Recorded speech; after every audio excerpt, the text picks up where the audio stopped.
तुम्हें क्या लगता है, लोग बिल्कुल पागल हो रहे हैं, व्याकुल हो रहे हैं कि बस कोई आए और हमें ईशावास्य उपनिषद पढ़ा दे?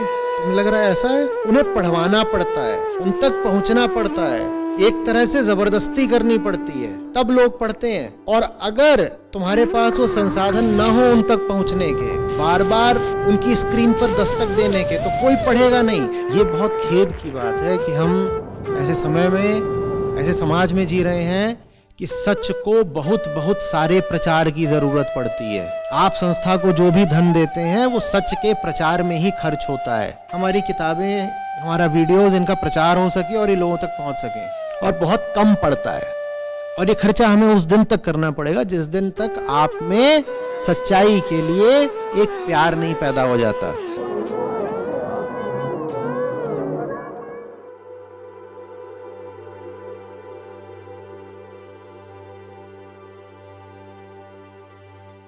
सुनील यादव हैं, ईशावास्य उपनिषद से पूछा है।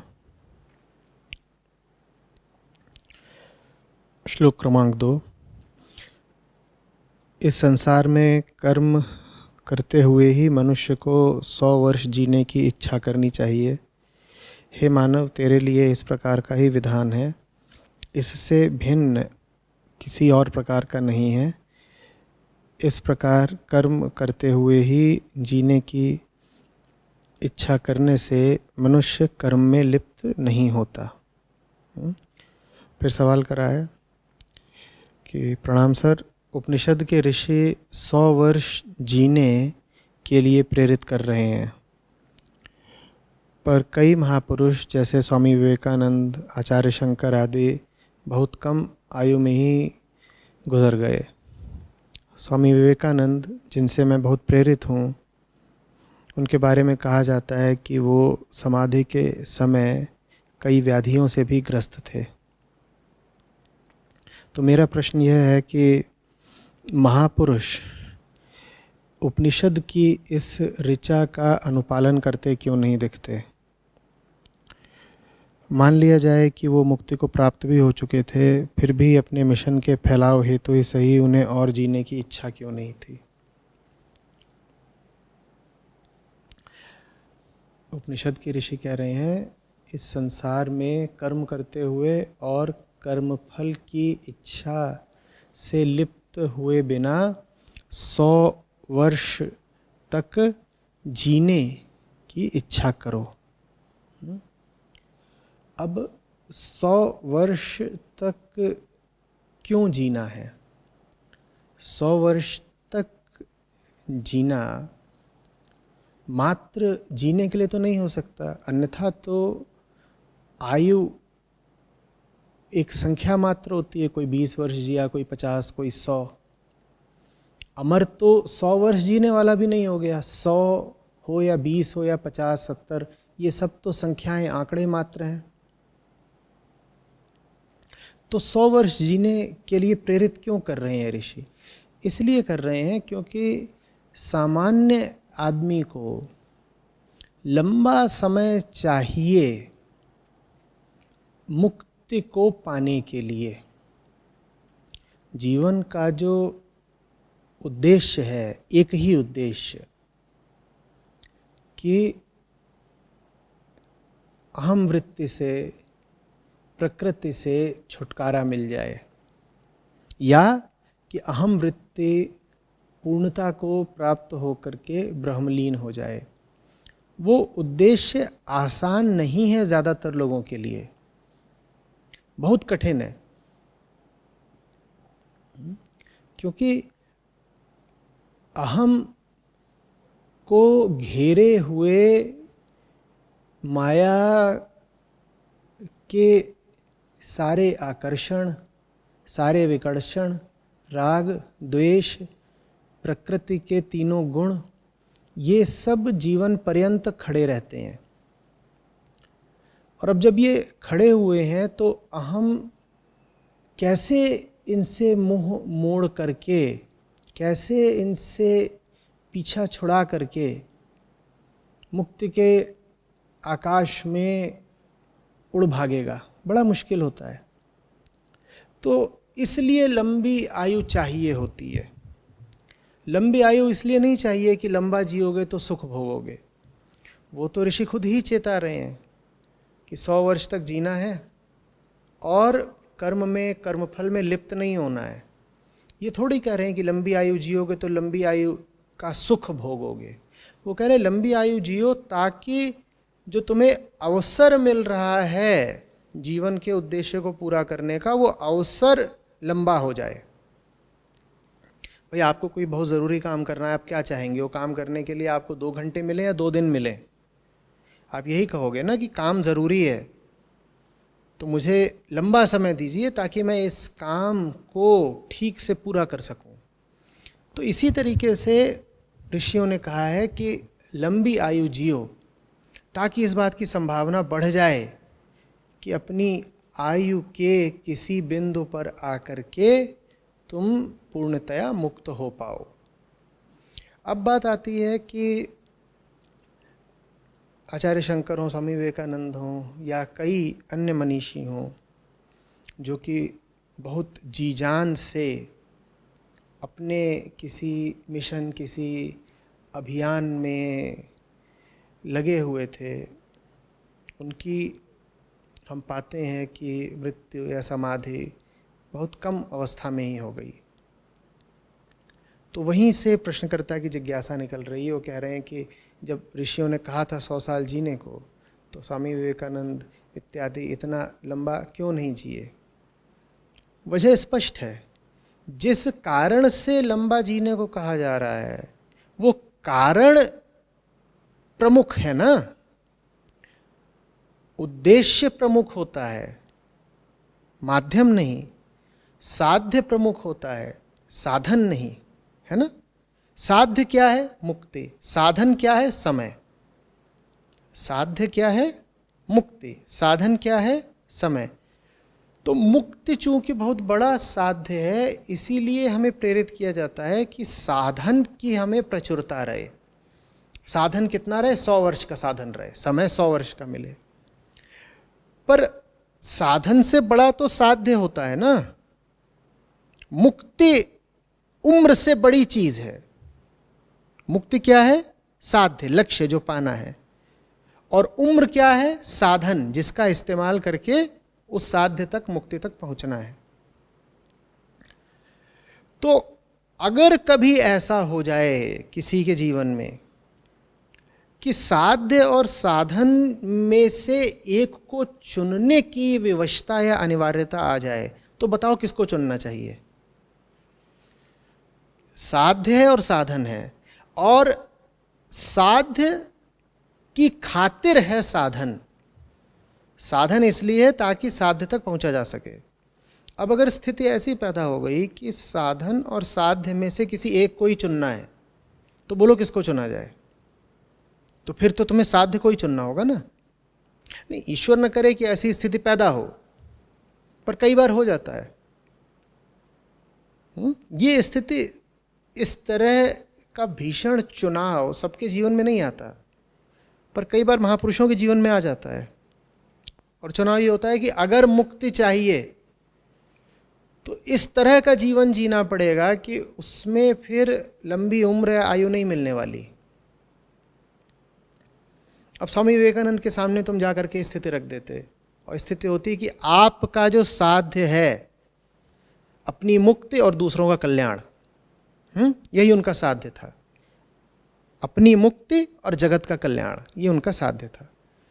आप उनके सामने कहते ये जो साध्य है इसकी प्राप्ति तभी होगी जब तुम साधन को तेजी से जला डालो। साधन क्या है? आयु। और आयु किसकी होती है? शरीर की। तो साध्य है उनका जो मिशन है, और साधन है जो उनका शरीर है। वो तुरंत चुन लेंगे, वो कहेंगे कि मुझे मिशन, मेरा अभियान प्यारा है।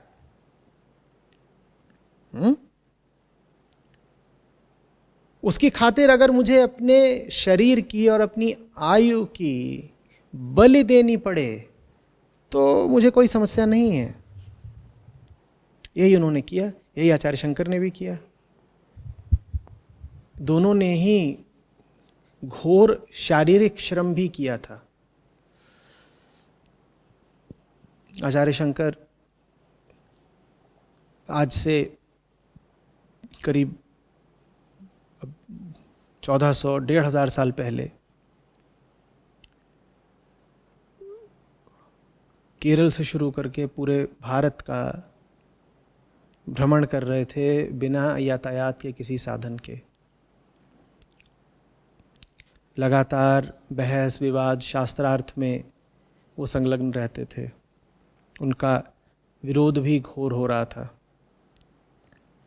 और साथ ही साथ उनका कृतित्व अबाध जारी था। पुस्तकें रचते जा रहे थे, पीठों की स्थापना करते जा रहे थे, एक प्रकार का संगठन भी तैयार करते जा रहे थे। ये सब चीज़ें शरीर पर तो भारी पड़ती ही है ना। ऐसा नहीं है कि उन्होंने मांगा था कि उनको अल्पायु में ही मृत्यु प्राप्त हो जाए। ऐसा नहीं है कि वो जीने के इच्छुक नहीं थे।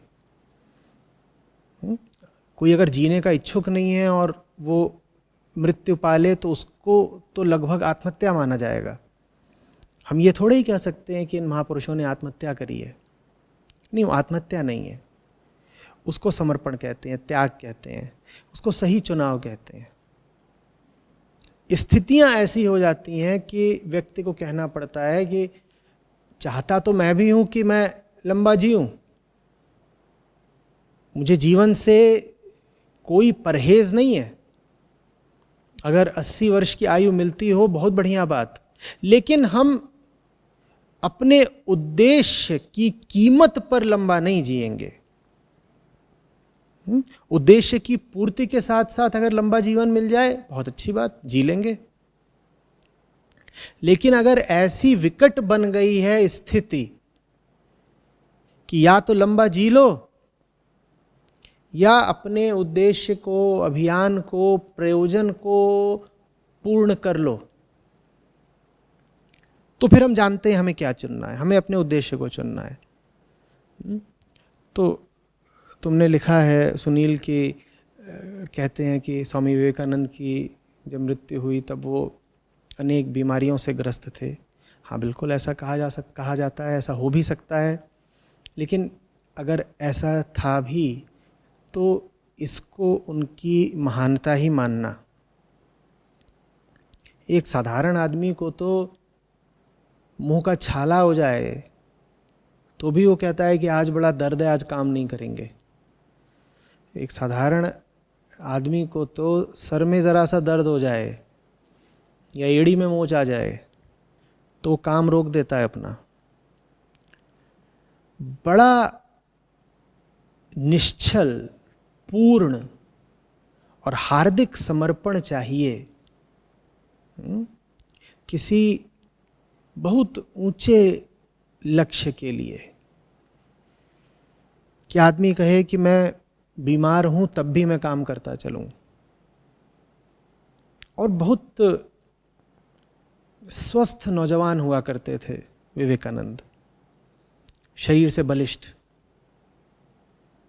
कोई तो बात रही होगी ना कि जो व्यक्ति 25 की आयु में शरीर से बलवान था, हट्टा कट्टा, लंबा चौड़ा, वो आदमी 38 की उम्र तक आते आते न जाने कितनी बीमारियों से ग्रस्त हो गया।